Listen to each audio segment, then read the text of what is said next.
নমস্কার বন্ধুরা, আজ আমরা তৈরি করব একেবারে অনুষ্ঠান বাড়ির মতন অসাধারণ স্বাদের নিরামিষ দই পটল। এই রান্নায় কি কি মশলা ব্যবহার করছি সেটাও আপনাদের সাথে শেয়ার করব।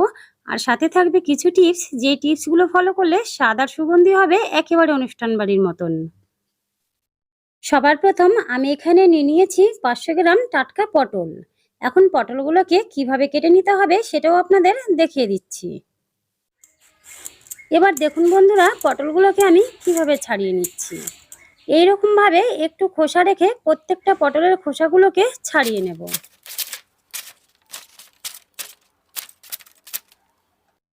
সবগুলো পটলের খোসা ছাড়ানো হয়ে গেলে এইভাবে দুপাশ থেকে একটু করে বাদ দিয়ে তারপরে মাঝখান থেকে এইভাবে একটু চিড়ে দিচ্ছি।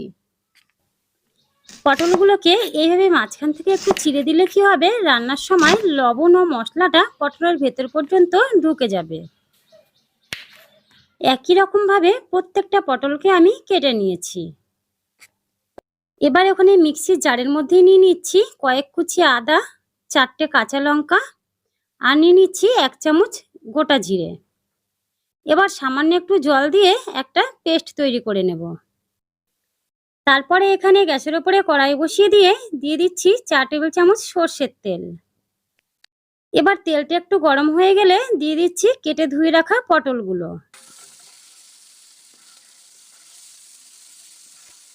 এখন একই সাথে দিয়ে দিচ্ছি 1/2 চামচ লবণ আর 1/2 চামচ হলুদ গুঁড়ো।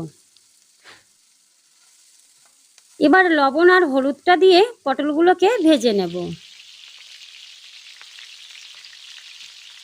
গ্যাসের আঁচটা মিডিয়ামে রেখে পটলগুলো একটু সময় নিয়ে এইভাবে উল্টে পাল্টে ভেজে নিতে হবে।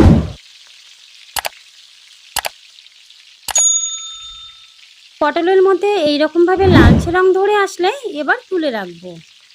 বন্ধুরা, এই টিপসগুলো ফলো করে এই রান্নাটা একবার এইরকম ভাবে করে দেখুন, ভাবতেই পারবেন না যে এতটা সুস্বাদু হবে। পটলটা ভেজে নেওয়ার পরে কড়াইয়ের মধ্যে যে তেলটা রয়েছে তার মধ্যে দিয়ে দিলাম 2টো শুকনো লঙ্কা আর সামান্য একটু কালো জিরে ফোড়ন। এবার ফোড়নটা একটু ভেজে নিয়ে দিয়ে দিলাম যে আদা জিরে কাঁচা লঙ্কাটা আমি বেটে রেখেছিলাম সেটা। এবার এই মশলাটাকে একটু সময় ভেজে নেব। মশলার কাঁচা গন্ধটা চলে গেলে এবার দিয়ে দিচ্ছি 1/2 চামচ ধনে গুঁড়ো, 1/2 চামচ কাশ্মীরি লঙ্কার গুঁড়ো, 1/2 চামচ হলুদ গুঁড়ো। একই সাথে দিচ্ছি সামান্য একটু গোলমরিচ গুঁড়ো, 1/2 চামচ লবণ আর সামান্য একটু চিনি। এবার সব মশলাগুলোকে একসাথে আরও কিছুক্ষণ এইভাবে কষিয়ে নেব। যেহেতু গুঁড়ো মশলা দিয়েছি তাই সামান্য একটু জল দিয়ে মশলাটাকে কষিয়ে নিতে হবে। মশলাটা ঠিক এইরকমভাবে কষানো হয়ে গেলে যখন মশলা থেকে তেল ছাড়তে শুরু করবে, এই সময় দিয়ে দিচ্ছি 5-7টা কাজু বাদাম আর 2 চামচ পোস্ত বাটা। একই সাথে বাটিটা ধুয়ে একটু জল দিয়ে দিলাম। এবার সব কিছুকে একসাথে এইভাবে একবার খুব ভালো করে মিশিয়ে নিতে হবে। তারপরে দিয়ে দিচ্ছি আগে থেকেই ভেজে রাখা পটলগুলো। পটলটা দিয়ে আরও 1/2 কাপ মতন জল দিয়ে আবারও একবার খুব ভালো করে মিশিয়ে নিচ্ছি। জলটা এই কারণেই দিলাম যাতে করে পটলগুলো খুব ভালো করে সেদ্ধ হয়ে যায়। সবকিছু এইভাবে মিশিয়ে নিয়ে এবার গ্যাসের আঁচটা কমিয়ে দিয়ে 5 মিনিট মতন ঢাকা দিয়ে রান্না করব। 5 মিনিট হয়ে গেলে ঢাকাটা খুলে নিচ্ছি। আর এখন দেখুন বন্ধুরা, গ্রেভিটা অনেকটাই ঘন হয়েছে আর পটলগুলো খুব ভালো করে সেদ্ধ হয়ে গেছে। গ্রেভিটা যখন ঠিক এরকম ঘন থাকবে এই সময় দিয়ে দেব 100 গ্রাম মতন দই। দইটাকে আমি আগে থেকেই ভালো করে ফেটিয়ে রেখেছি। বন্ধুরা, এই রান্নায় দই ব্যবহার করার জন্য দইটাকে আগে খুব ভালো করে ফেটিয়ে নিতে হবে। আর দইটা দেওয়ার সময় গ্যাসের আঁচটা একেবারে লোতে রাখতে হবে।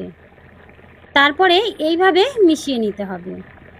দেখুন বন্ধুরা, এই রান্নায় দইটা কিন্তু একেবারেই ফেটে যায়নি। এই টিপসগুলো ফলো করে রান্নার মধ্যে দইটা ব্যবহার করতে হবে, না হলে দইটা একেবারেই ফেটে যাবে আর রান্নাটাও ভালো হবে না।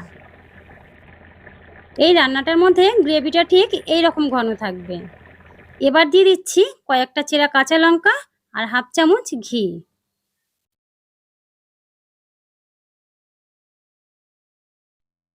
সবার শেষে দিয়ে দিচ্ছি সামান্য একটু শাহি গরম মশলা। এবার সবকিছুকে আরো একবার এইভাবে মিশিয়ে নেব। এই দই পটল রান্নার সময় সবার শেষে সামান্য একটু ঘি আর গরম মশলা দিলে স্বাদ আর সুগন্ধিটা একেবারে অনুষ্ঠান বাড়ির মতন হবে। এখন দেখুন বন্ধুরা, রান্নাটা দেখতে কতটা লোভনীয় হয়েছে। আর দেখেই বুঝতে পারছেন যে রান্নাটা কতটা সুস্বাদু হবে। আর এই রেসিপিটা গরম ভাত ও পোলাওর সাথেও পরিবেশন করতে পারবেন। তো আজকের মতন এই পর্যন্তই বন্ধুরা, দেখা হচ্ছে নতুন কোনো রেসিপি নিয়ে। সকলেই ভালো থাকবেন, ধন্যবাদ।